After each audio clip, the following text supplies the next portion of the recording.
My name is Tarmack, and this is your game industry news wrap-up for the week of August 8th, 2015.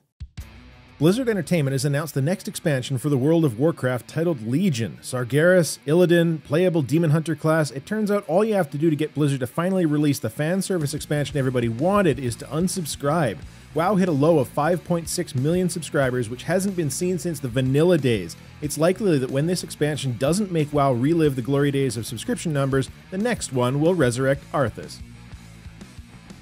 Executive producer Marcus Nilsson told official Xbox magazine that Need for Speed is online only because of the expanded autolog feature and snapshot systems. Autolog is designed to give a narrative feeling to you based on what your friends are doing online, and snapshots are screenshots, which at this point, alien technology. He unfortunately failed to communicate how this would not be possible with an optional online system, which leads me to the standard conclusion that it really is just DRM and an anti-hack measure, just like every other online-only system. YouTube social experiment Pewdiepie has explained the background to his worst video ever, a Five Nights at Freddy's 4 vid in which the Pewds was completely devoid of the terror that his fans have come to expect. It's worth giving him props over the whole thing, standing up to the cries from his fans of at least pretend to be scared. And frankly, at this point I think it's safe to say that he's pointed enough money at Scott Cawthon, the Five Nights dev, to be able to pay for the next 3 or 4 generations worth of children's college funds. Nintendo has acknowledged that Japanese is the only language in the world that matters, with their explanation of why they use the word new so often. New Super Mario Bros., New Super Mario Bros. 2, Yoshi's New Island. In Japanese, new is an exotic word that sounds cool, according to Chris Pranger, a localization writer for Nintendo. Apparently new just doesn't make the pants fly off English-speaking gamers like it does in Japan. Who knew?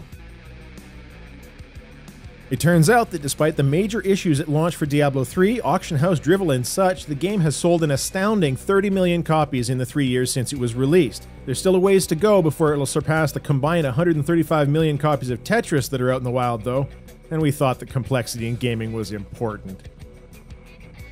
The European Commission is proposing ending regional pricing differences between different areas in the EU. This would force groups like Valve, Sony, and Microsoft to set a consistent price point that will apply across all of the European Union countries. Essentially, this means that prices will remain identical in countries with a higher standard of living and will simply rise out of the realm of reasonable for lower-earning countries. Yay, capitalism. The thing about game costs is that there's absolutely no excuse at this point in our wonderful digital distribution age for a game to cost more overseas.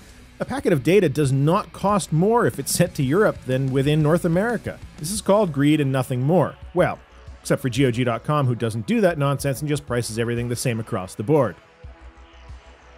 This has been your Game Industry News Wrap-Up for the week of August 8th, 2015. My name is Tarmack, and thanks for watching.